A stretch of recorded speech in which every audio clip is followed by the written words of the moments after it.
내 사랑 내 곁에. 송지현. 김현식. 내 사랑 내 곁에. 하나. 나의 첫 음악에 대해 말하기 위해서는 아빠의 이야기를 하지 않을 수가 없다. 아마 이것이 내가 오래도록 이 글을 쓰지 못하고 망설인 이유. 둘. 여기까지 쓰고 동생에게 보여주었더니 동생이 말했다. 아빠는 진짜 우리한테 여러모로 우려지네? 동생은 최근에 아빠를 찍은 사진으로 전시회를 열었다. 셋. 음악이 존재하지 않았다면 태어나지 않았을 거라 생각하곤 했다. 엄마는 산골 출신으로 어릴 때부터 먹고 사는 일에 치여 음악에는 전혀 흥미를 두지 않고 살아왔다. 그런 엄마가 아빠에게 반한 지점은 음악을 듣고 울었다는 것이었다. 연애를 하기 전, 그러니까 요즘 말하듯 썸을 타던 시절, 어느 날인가 둘은 포장마차에 갔다. 우동을 주문했고 면을 삶는 동안 포장마차의 주인은 라디오를 켰다. 라디오에서 아는 노래가 나오자 아빠는 노래를 따라 흥얼거렸다. 엄마가 이 노래 알아요? 하고 묻자 아빠는 특유의 쓸쓸한 표정을 지으며 대답했다고 한다. 안개라는 노래인데요. 새벽에 이 노래를 들으면 가끔 눈물이 나요. 그때 우동이 나왔고 39kg의 엄마는 생각했다. 아, 내가 이 남자를 지켜줘야겠다. 아빠는 요즘도 드라마를 보거나 노래를 듣다가 잘 운다. 그럴 때면 엄마는 나를 바라보며 누굴 지킨다는 말은 함부로 하는 게 아니다 하고 말한다. 넷. 아빠의 직업은 다양했다. 엄마를 만나기 전부터 내가 태어날 때까지는 거의 백수였다고 한다. 엄마도 아빠가 돈을 버는 것보단 자신과 많은 시간을 보내는 쪽이 더 좋았다. 엄마는 아빠의 낭만성에 반해 있었기 때문에 아빠의 모든 행동이 자유로운 영혼을 가진 탓으로 생각되었다. 하지만 내가 생기고 나서부터는 상황이 달라졌다. 아빠의 낭만과 자유로운 생활은 끝이었다.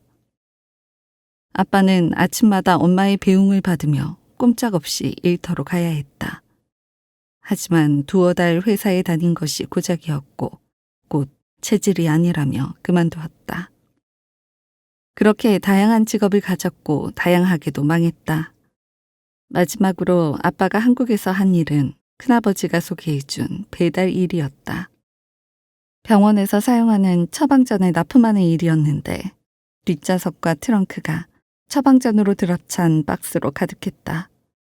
아빠는 은색 소나타2에서 좋아하는 음악을 실컷 들으며 서울의 병원들을 쏘다녔다.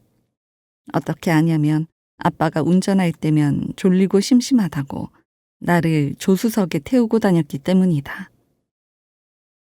5. 아빠가 어떤 남편이었는지는 모르겠다. 하지만 내게는 좋은 아빠였다고 말할 수 있다.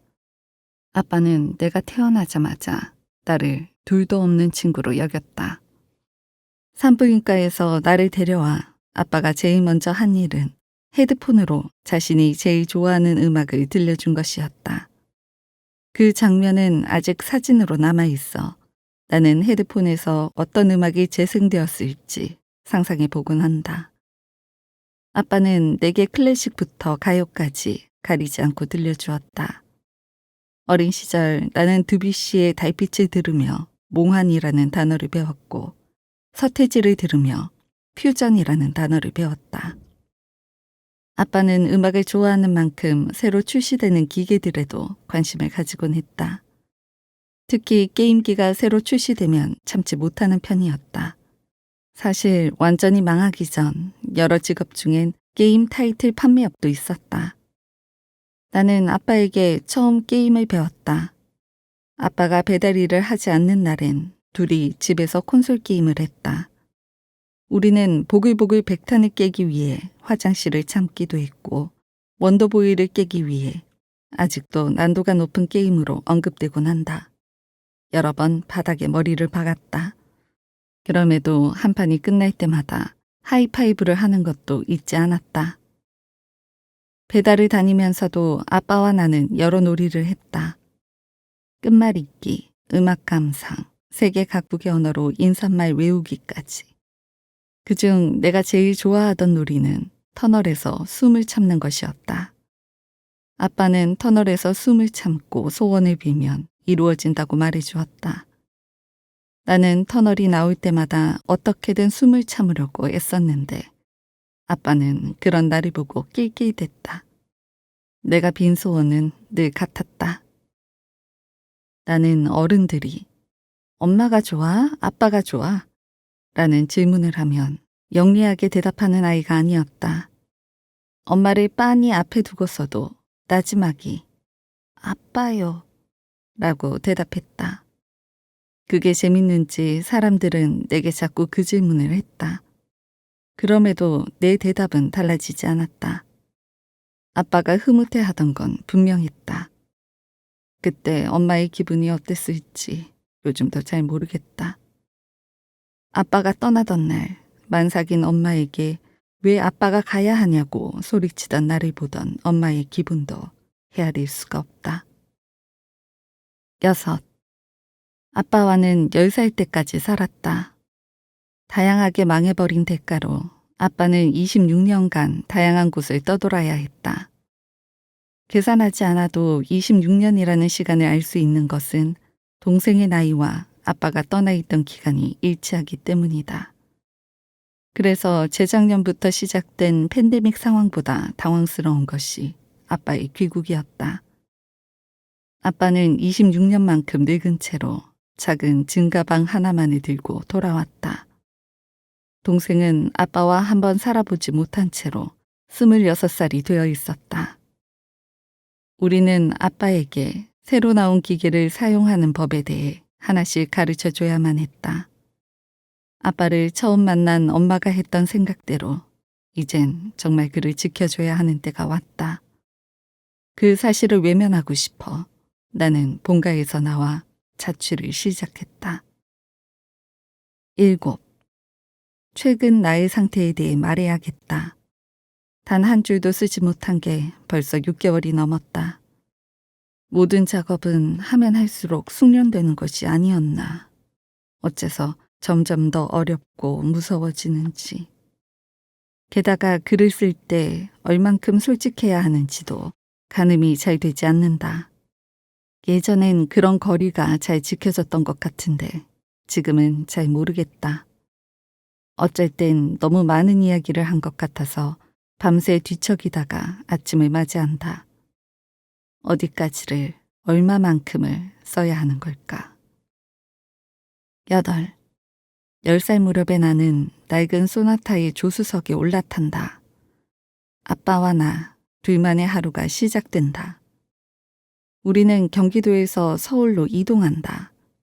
길은 막힐 때도 있고 뚫릴 때도 있다. 막히면 끝말잇기를 하고 뚫리면 노래를 튼다. 목적지가 다가오면 아빠는 비상등을 켜고 주차를 한다. 주차장이 없는 건물이 훨씬 많아서 인도에 차를 대기도 한다.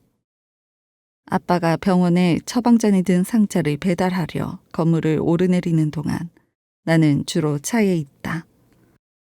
아빠는 누가 차를 빼라고 하면 금방 올 거라고 말해달라고 부탁한다. 그러나 나는 그런 말을 하지 않아도 된다. 아빠는 언제나 금세 돌아온다. 우리는 다시 차에 올라탄다. 낮이라 길이 한산하다. 아빠가 음악을 튼다. 걸걸한 목소리가 흘러나온다. 내가 말한다. 아빠, 이 아저씨 목소리 이상해. 왜? 아빠가 제일 좋아하는 노래인데. 아빠가 노래에 대해 설명한다. 지금 흘러나오는 이 노래를 녹음하던 때에 가수가 많이 아팠다고 한다. 결국엔 얼마 지나지 않아 죽었다고 한다. 죽은 뒤에도 남는 것에 대해 나는 처음 생각한다. 창밖으로 서울의 풍경이 지나간다. 노래가 끝날 때까지 나는 숨을 참는다. 아빠에게 노래의 제목이 무엇냐고 묻는다. 내 사랑 내 곁에. 9. 아빠와의 헤어짐은 나의 사랑을 떠나보낸 첫 기억으로 남았다. 그땐 어렸고 나의 모든 사랑이 언제나 내 곁에 머무를 거라고 생각했다.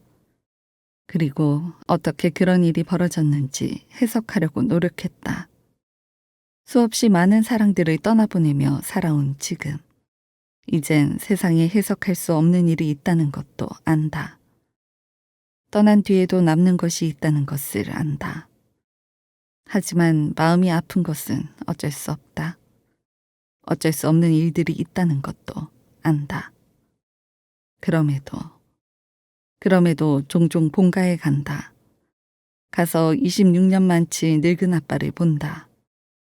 아빠는 내가 자취방을 얻었다고 말하던 날, 내 머리카락을 귀 뒤로 쓸어 넘겨주며 이렇게 말했다. 오랜만에 아빠랑도 같이 살아주지. 그 말에 눈물이 날 것 같아서 얼른 화장실로 들어갔다. 그리고 변기에 오래 앉아 참으려고 애써도 참을 수 없는 것이 있다는 것을 내가 이미 알고 있다고 생각했다. 10. 운전을 시작한 지도 어느새 16년이 넘었다. 카팩으로 시작해서 억스선을 거쳐 지금은 블루투스 장비로 음악을 들으며 운전한다. 요즘 제일 많이 듣는 노래는 이 글을 쓰기 위해서도 있지만 역시나 내 사랑 내 곁에다. 낙엽이 날리는 도로를 노래의 가사를 따라 부르며 달린다. 그러다 보면 터널도 지난다. 나는 아직도 터널이 나올 때면 숨을 참는다. 숨을 참고 이렇게 빌어본다. 아무것도 못하는 사람이 되어도 좋으니 행복하게 해주세요. 그런데 행복이 뭐지? 나는 등단작에 이렇게 썼다. 잘 산다는 것은 어쩌면 더 완벽히 지겨워지기 위한 걸지도 몰라. 어떻게 단언하듯 쓸 수 있었을까? 요즘엔 어떤 것도 단언할 수가 없다. 그렇지만 나의 사랑이 돌아와서 조금은 기쁘다고 생각한다. 본가에 가면 엄마와 아빠와 동생이 있다. 엄마는 늘 그렇듯 대충 빨리 그러나 맛있는 요리를 하고 동생은 고양이 털이 묻은 식탁을 닦고 나는 냉장고에서 반찬을 꺼내고 아빠는 밥을 다 먹은 뒤 설거지를 한다. 그렇게 모여 앉아 식사를 하면서 술도 한 잔씩 곁들인다. 그럴 때면 이런 작은 순간들을 위해 살아가고 있다는 생각이 든다. 살아가고 싶게 만드는 작은 순간들이 있다는 게 행복일지도 모른다고 생각한다. 그러나 앞에서도 말했지만 나는 어떤 것도 단언할 수도 없고 요즘엔 글도 못 쓴다. 그래도 살아가고 싶게 만드는 작은 순간들이 그런 것을 기다리며 사는 게 그게 어쩌면 행복이라면. 11. 터널을 지날 때 숨을 참지 않고 내 사랑 내 곁에를 따라 불렀다.